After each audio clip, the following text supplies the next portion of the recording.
welcome everyone to the Launch and Prosper podcast. This is James and Alma Curran here. We are with Linchpin Funnels, a full-service funnel building agency to bring recurring revenue awesomeness to your world. Today, we are in different locations, which is the first time we've ever had this happen. But I'm on location. No, for us, yeah. Okay, I'm right. Right now, I'm in Dallas at the Dan Kennedy Magnetic Marketing SuperConference. We're on a lunch break right now, so we are still going live to you to deliver awesomeness. And we got a couple of things we want to talk about today, sort of around that area. So I'm gonna kick us off. What's up, babe? Yeah. Hey, everyone. Welcome back. We're starting a little bit later than normal. We normally start at 8:15 Eastern in the morning, and now it's like 1:20 Eastern.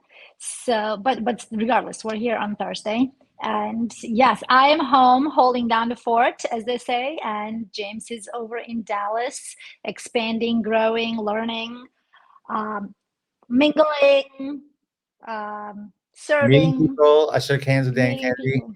Shook hands with some other 2CCXers. Met some people I've never heard of before, and having a great time. Yeah. And we haven't really, since James left yesterday at like 5 in the morning, we haven't really had much of a chance to talk.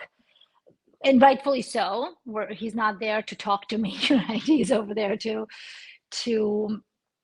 expand his relationships within that community. So I'm going to ask some questions here, and the answers are going to actually be new to me. I may hear them for the very first time, just like you're hearing them. And so, James, now, so you've been in it. You arrived yesterday afternoon. You met up with some friends, and last night was your first night of actually meeting a lot of people, meeting the Diamond members. Is that what it is? Members Yeah, or Diamond. We're Diamond members. Diamond members? Yes. Okay. Yeah. I always want to make sure that the title is correct. I just remember when I first started coaching for Tony, and I said platinum membership, and they were like, "No, it's not membership. It's partnership." What is that? That's a client asking a question about something. Oh, okay. So I always want to make sure that the title is proper. So Diamond members here. So tell me, what was when you were walking from one hotel, from the conference hotel to your hotel where you're staying, what was the one thing that you were thinking about? Afterwards? Yes. After the Diamond reception thing last night? Yeah, so a little bit of context there. Like, there's this exclusive event only for people. Like, you can buy a ticket to this conference without being a member. You can buy a ticket to the conference with being a member. If you're a member, you get better pricing. But also, if you're a Diamond member, which is like their level 2 in Linchpin, because like, understand this, guys, like, magnetic marketing is full freaking Linchpin. It's like the thing that we use when we build Linchpin funnels. We're using the no BS magnetic marketing Mifty funnel as our funnel that we're modeling. So there's a lot of cool things that we're learning about it. But if you're a Diamond member, you get to go to this party, and it was rad. They had awesome hors d'oeuvres and sweets and drinks. I didn't have any of that, but everyone was there. Russell Brunson was there. Dan Kennedy was there. A lot of speakers, people that are really big in the Dan Kennedy world, people that facilitate things and do like trainings, and like the people that are on stage today talking, either introducing or interviewing Dan or having their own talks were there. So it was really, high level meet and greet. And I think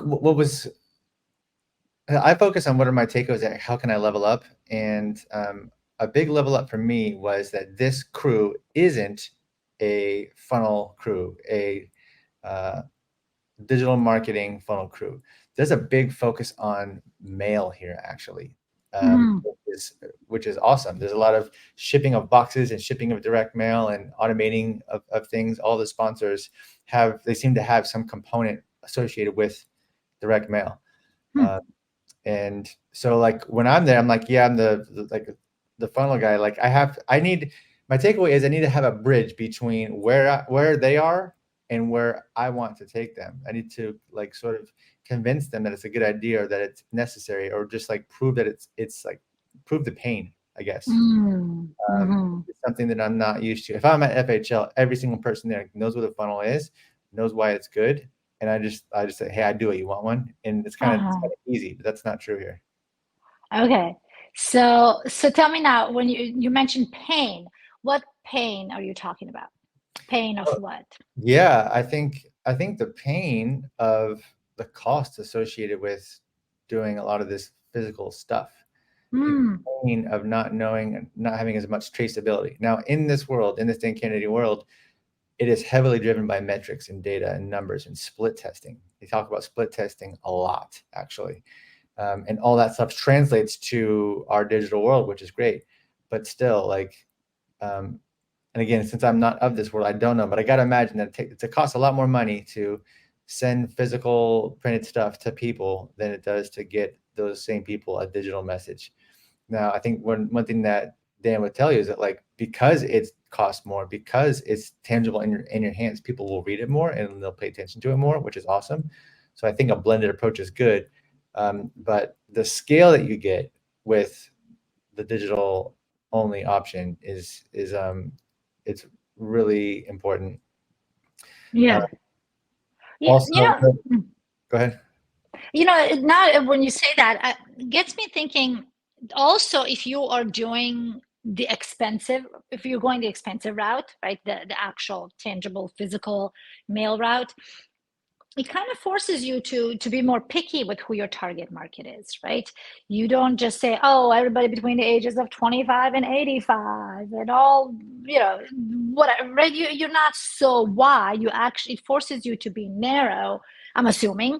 That's my line of thinking. So if it does force you to be more narrow, if I was to be right there, because it's expensive, so you want to make sure that you're doing your research ahead of time before you actually send stuff out. What if we combine the two, right? What if you treat your digital marketing message as if it was a tangible physical product? Yeah, I think you'll get better results. If you filter people out. Then in Dan Kennedy's world, he's got this marketing triangle of message, market, and media. It's like the message is like what it is that you're saying. We're spreading messages to people. We're not selling things to people. It's kind of like Stephen Larson's offer hooks. The medium is like which channel is it going into? Phone book is a channel. Direct mail is a channel. Billboards are a channel. Facebook is a channel. Like these are all different channels, and none of them are ever dead, right? They're just used more or less. So the market is who, media is through what means, the message is what you're actually going to say. So like being clear on the market, which is that filtering out and removing of people, being clear on who it is that you're talking to and the problems that they have, and being clear with your message, it benefits everyone. Yeah, absolutely. In talking about that is one thing, but really implementing that and just that can be your 2 millimeter shift, right? That could be that little shift that makes a big difference in your monthly recurring revenue. Yeah, it's one of the things where, like, having come into this world relatively recently, I feel like I made a post about this. Like, I think all funnel builders need to go into magnetic marketing. I think everyone needs to understand this, because this level of emphasis on the at least the we can assume that the media is kind of like going to be digital marketing, and everyone kind of gets that because we're sort of like opting into this one thing. Even that might not be a smart assumption, because if you are working for a dentist, or if you are working for someone who does have local brick and mortar components to it, you should probably be looking into that, in addition to, like, you're responsible for getting them results regardless. And a hybrid approach of, here's a physical thing, scan this QR code, come to the funnel, is a really good way to do it. But so much of the emphasis as funnel builders is on, like, the actual building of the funnel and the sales message, and that just makes most of it. Like, getting the right message to get someone to that funnel is its own art. Knowing what those people are is its own art. So I think that everyone needs to have access to this material to get it in themselves, so that they can level up. It's definitely been a blind spot for me of sorts.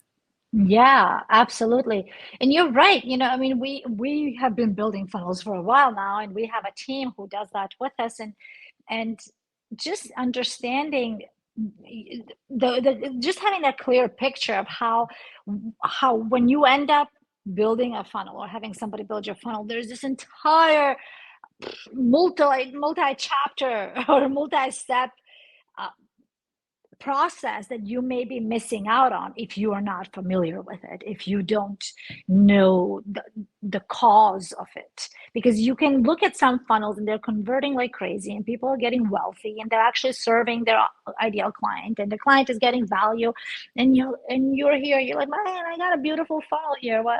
What's the difference? What's wrong? It might just be that they didn't start at the source. Right. It could be that you started off with a blank canvas and you just created something that you thought would be a good idea, and it's not converting because this is not a good funnel. But if you did use a solid template, or if you did get it built by someone, then that isn't a problem for you. So what else is it? Okay, well, what about the quality of the traffic you're delivering to it? Yeah. Are people primed and ready to go? Are they able to buy and willing to buy? Those are two other concepts that you get from Dan. You want to make sure that you get the people who are able to buy, that have the money, and they're willing to buy. Yeah, absolutely. And it's really, not everybody, like, let's say, I mean, I know there are dentists there and there are people from different industries there, but if you think about it, like, not many dentists want to go there, right? And they don't have to go there. That's why you go there, because this is something that you have gotten so excited about, right? So if you're if you're a professional who is like, man, I don't want to learn another skill, I don't want to learn another thing, I'm really good at practicing law, or I'm really good at operating on people, or I'm really good at teaching people how to fight, whatever that is for you, right? And you don't want to learn another skill, you really, really need to find a funnel builder or an agency like Linchpin Funnels to help you to help you get there, to help you crystallize that message. And every word has value, right? Every word, there's a reason why each word is there. It's not just putting words on a funnel and seeing if it sticks. Right. Yeah, and we have turned people away, and we've suggested and recommended to people to go with another funnel builder, right? Yeah. So because we're not for everyone, and the other way around, but for you to be there with professionals in other industries and see how excited they're about marketing, but not so knowledgeable about digital marketing, it's gotta be like, man, we got a lot of work to do to educate these people. Yeah. This has been a kind of a sobering reality to me. It's like, I know how to talk to someone who's ready to go with funnels, but if they're not, then I just need that additional bridge to get there. So it's something that I'm going to be thinking about here. Yeah. So how many speakers have you seen speak today? So far, just two. It's been Dan Kennedy and Robert Greene. Robert Greene was actually still speaking when I left to come back here to be on this podcast. That guy's brilliant. Okay. So what was your nugget from Robert Greene? I know you were sending me some nuggets earlier today while I was in my dentist, but were you some nuggets from him? Well, his whole premise for the talk was he has people that come to him who are top.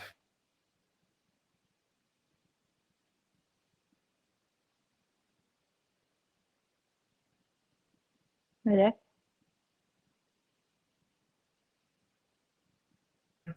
Like, there's a problem. They don't have the sort of results that they've been trying to get to that they had before. So one of the things was, let's see, let me go grab, it's not coming up here. Let me grab my notes.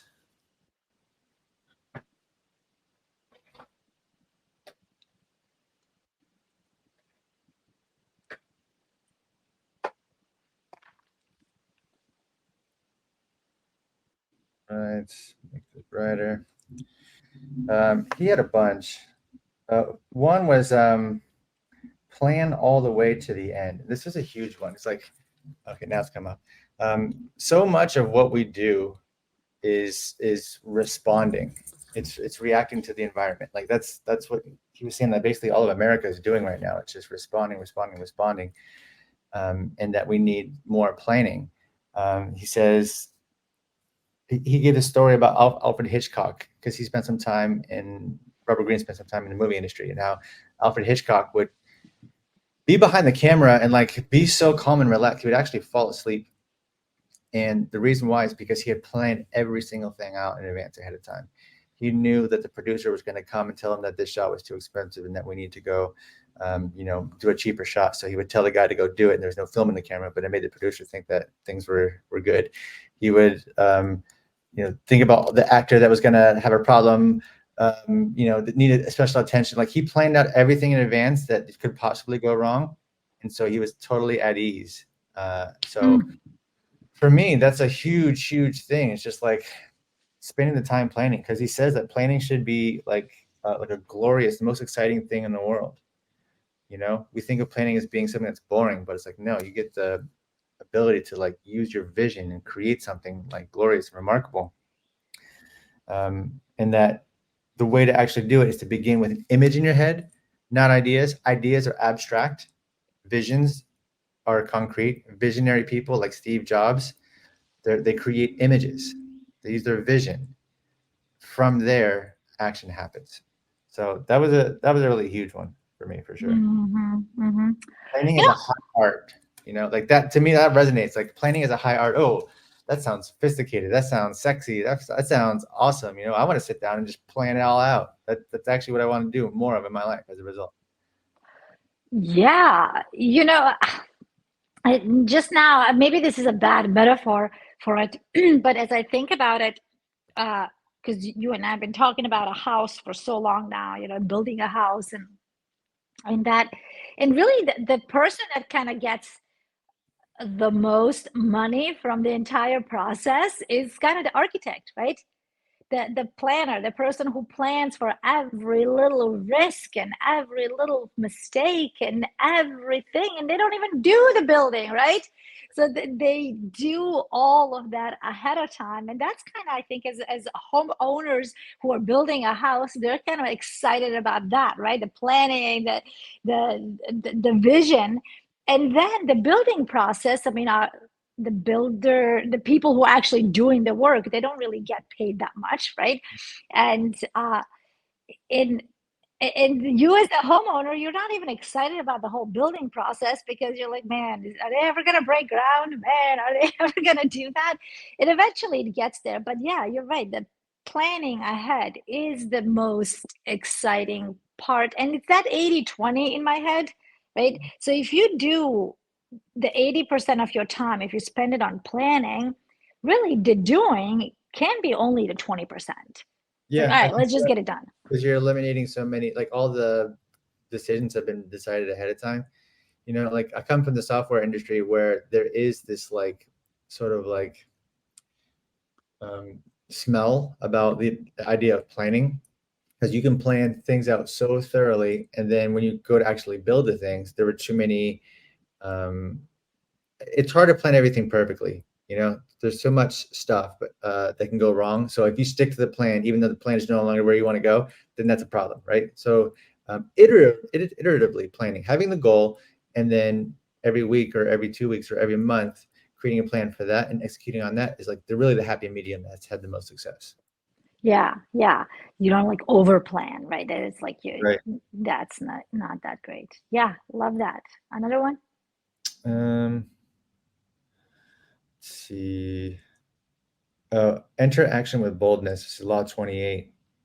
Give the story about Thomas Edison, who I forget the exact context, but he made some statement about how he was going to light all of New York with electric light. When prior to that, it was all gas lit. So the gas industry was like freaking out. But anyways, he got back to Menlo Park, where his research people were, and they were like, well, what are you talking about? We don't have anything even close. I forgot this important point. He said, we're so close to perfecting the incandescent light bulb that within 5 years, all of New York City will be lit with electric lights. That was a bold statement, and he had no idea how to actually get it done. And his people had no idea how to actually get it done, right? But it didn't matter. He said this bold statement. It got all this attention. Attention brought money. Money brought the ability to hire the best engineers. The best engineers made the most progress. Within like 2 years, they were lighting the entire building and facilities with electric light, and people will like drive from miles to come and see this glorious soft glow of light in Menlo Park in the research center. Eventually there was a power station in New York City. I don't know if it was Times Square or not, but it was somewhere in New York City, and that allowed them to actually make progress lighting that building. And then once that building was lit, they were able to light more. So within 5 years, they actually lit all of New York with electric light. So boldness enabled the money to come in. Boldness brings power. You enter action before you are ready, which allows you to commit and to prove to yourself, which also demonstrates to others that you have confidence. And everybody wants confidence, right? So this is a really powerful thing, doing something you've never done before. And I think that gets to like so much of what we do with our linchpin funnel hackers, where we want them to take risks and to get going on and doing things. I've been going live every day pretty much and sending out a lot of emails and messages to get everyone to join the Linchpin Missing Map Challenge at linchpinmissingmapchallenge.com. And the sort of frame that I'm entering there is like just do it. Like, here's your opportunity. Here's your excuse. Here's your reason. I'm doing this thing with you for the next week, right? Starting on Monday. You show up, you do the homework. At the end, you've got the plan so you can actually launch the thing. You've got the funnel, you've got the message, you've got all the tools and technique, all that stuff's thought through, and you can go and do a bold thing and actually change the trajectory of your life. Yeah, absolutely. And I know why. I know what has prevented me in the past to make bold statements or steps. But what do you think? Why would people rather not? Fear of failure. Feel like you want to let yourself down, and depending on how comfortable you are with that topic, you may be terrified of letting yourself down, so much so that you never do anything of consequence, right? So that's a huge one. If you have a lot of evidence of letting yourself down, another one is not going to be, you're not going to want to add that to the pile of failure, right? You lose your status socially if you say something, you don't do it. You lose trust within the community. So if you call your moonshot and you don't get it, there's the fear of being judged by others. But what's the evidence of that? That's the first one I absolutely get, right? Because you kind of become your results eventually, right? Yeah. So you don't, like you said, you don't want to add another one of those to your repertoire. But that the second one is so common, and I'm curious, what is the evidence that you do lose social status if you call your moonshot and you don't reach the moon? I think, and I'm not researching any of this, but just intuitively, to me, there is a tribal genetic origin to loss of social status based on a breach of trust. I think we can kind of all agree that that's just true. If you say something and don't do it, then you're not dependable. I can't take what you say, put it into me, and trust that it's going to be true, right? So we all agree there? Yeah. Okay. So if you say you're going to do something and you don't make it, then people could think that could be a lack of trust thing there. It could also incur judgment from others because others have not called a moonshot. They have not done anything. And when they see you fail, they're like, see, you failed. And then the sort of like public scrutiny and further social status drop associated with that, we envision the worst case scenario as fear-based negative visualization. I forget what the word is, but fear weighs more to us, is more potent than absolutely, than courage. So I think that it's just a cocktail of stuff that ends up taking us there. Yeah, and when we think about the moonshot, because most of your moonshots, most people are not depending on your moonshots. Right. So back in the olden days, in the tribal environment, which I know we're still very much tribal, people did depend more on each other. And now if we think about you proclaiming a moonshot, hey, in the next 90 days, if this is something that you really want, for example, in the next 90 days, I'm going to have a community of 100,000 people, right? Right. And that's a moonshot, right? Yeah. And you're really so gung-ho on that. You're excited. Everybody's like, whoa, look at James go, right? He's so excited, but you like work on it because it is a moonshot. You don't just call your moonshot and you go and take a break. You actually go dive in. And if you go and do that and you bring 1,000 people in those 90 days, sure, there's going to be a certain percentage of people who are going to say, see, you didn't do it. You said you're going to bring 100,000 people, but you didn't. You only brought 1,000. So, of course, they're going to be those people, right? But there's also going to be that, even if it's 1% of the people who are going to say, man, you got 1,000 people. They're paying you $100. You're making $100,000 a month. That's massive. That's right. That's Yeah. $100,000 more than you were making before a month. So what matters more? The social status drop with the 99% of the people who are like, look at you go. You only achieved 1%, right? Or those few people who say, man, you're killing it. Teach me. Well, I'm going to go back to what Dan said earlier, where he says to develop an immunity to criticism. There's like 4 different principles to what renegade millionaire is, and one of the last ones was developing an immunity to criticism, so to be completely immune to it. And he used a Jack Nicholson quote of, "What you think of me is none of my business." Mic drop. Yeah. And that is so freaking true. That there's just nothing more true than that, because as you know, we teach Ella this, and I said this to her actually yesterday after I picked her up from school. I'm not going to go into the context of the conversation, but I told her basically other people's opinions are, for the most part, meaningless. Yeah. Because people are going to change their opinions based on how hungry they are, how cold they are, what kind of conversation they just had with their friend or their spouse, or how much knowledge they have on that topic, right? So people's opinions really don't have that much value. So when you say your opinion of me is none of my business, there is not that much more that is truer than that. Yeah, that's right. Because and especially if you haven't done what I've done, right? Especially if you haven't tried this. Yeah, if you're just a tourist, as I like to call it, if you're just kind of visiting, snapping your pictures and showing up and then moving on, then you're not in the arena. I value your opinion a lot less. Mm-hmm. And I find that, what tends to be true is that people that are actually doing it, they're actually in the arena. They're not the ones that are giving you crap anyway.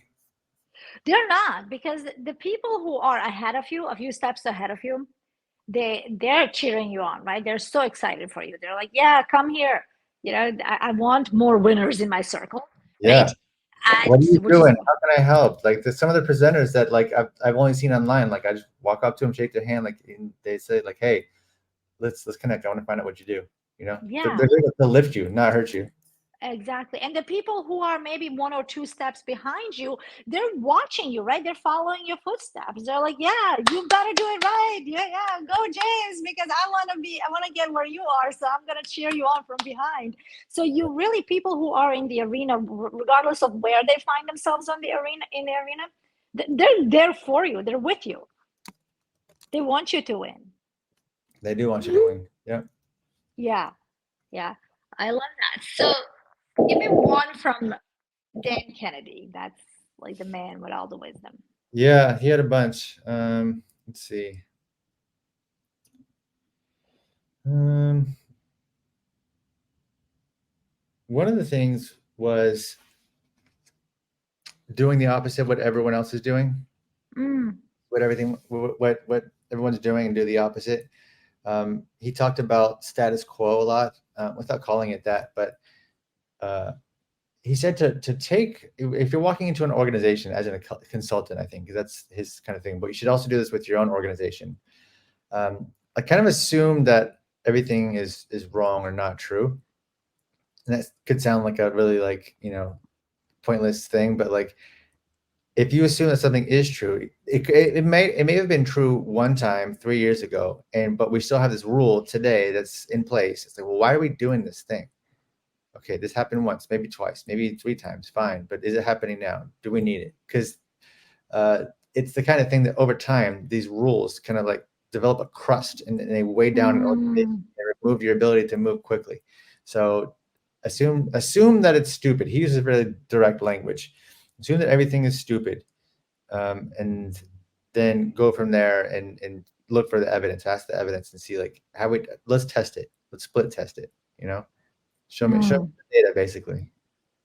Yeah, and I really like that. And it's because when people say, and I hear this all the time, when people would say, "I've tried everything," right? Well, if you did, we wouldn't be having this conversation, right? There's no way that you tried everything. Right. And so assuming that somebody tried something a long time ago and the environment, the circumstances were different than they are today, right? Yep. And assuming that they tried something but it didn't go all the way and they never really got all the juice out of that orange, right? So and there's so many reasons for us to assume that everything is not true or wrong, right? And then do something about it, right? Not just Obviously, yeah, no, you never want to just to poke, but you want to poke to reveal the truth and move more quickly. That's the whole thing. Yeah, love that. So much goodness. So now you're at lunch right now, your lunch break. You're gonna eat after you and I are done. And Yep. I can't see Facebook. I don't know if anybody's live with us or if people are We've had commenting. on and off, yeah. Okay. So, what are you excited about the rest of the day or the rest of the event so that people can look forward to you talking about next week? Let's see. I mean, I'm excited personally about just leveling up and meeting people and connecting, and all of the personal development aspect of it. Russell Brunson's going to talk a couple times, so I'm excited about that, especially day 2. Let's see if he's going to talk today. Yeah, he will. It looks like he's right after lunch, so I'm excited to see that. Excited to just meet people and it's all about that. Robert Greene talked about trends, but specifically as they relate to fantasy. Like there are different. The 30-second law is play to people's fantasies, and there are different like fantasies of different eras. Like he said specifically, like the 60s was all about sex and nudity and Playboy and all this, and that the 70s was all about earth and crunchiness, and the 80s was all about having an espresso machine and having pasta machines, and like this fantasy of having all of this stuff or having less stuff or whatever it is. You want to be sort of aligned with whatever the current fantasy is, and that the fantasy of the moment of 2024 is being in actual physical places doing adventurous things. Because of COVID, because of all the smallness of our screens and following people and checking them out what they ate and all that actually being unplugged in adventure out there in the world physically with other people is the fantasy that's currently in trend. So that we should create products and services and ideas about living longer and having adventure and freeing up time to go do real things. I love that, and that's really the point behind this podcast is to attract people and to talk to people who are like us, right? Who are like us a few years ago. You and I were all about adventure. You and I were all about traveling and going places and going to different countries. But I remember my last job that I had.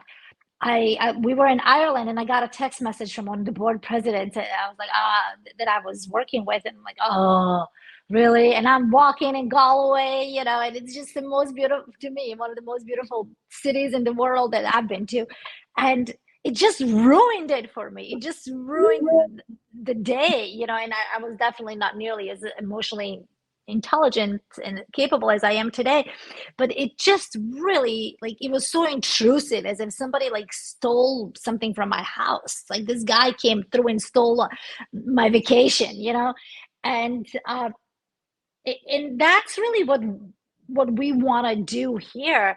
We're on this adventure. We want to travel. We want to give all the things that to our family, that our family craves, and we want to share with you so that you yourself can create that for your family, whatever adventure you're on, right? Whether it is traveling or sailing, or I don't know, adopting 1,000 dogs, or whatever that adventure is for you. Let's get you there. And really, that's what the missing gap challenge is about. And because we really want to give you a free experience of what it's like to kind of look over James's shoulder and build your own empire and your own adventure funding account. Yeah, that's it. That's why we're here. Yes, that's why we're here. I bet. Have fun. I'm gonna go on another call now. And then I'm gonna go be mom for the rest of the day, and I'll talk to you later. And everybody, if you have any questions, shoot them in the comments. James is gonna be responding to them. I will not, because I have no idea what the heck he's doing. Sounds good. All right, peace, everyone. See you next week. Bye.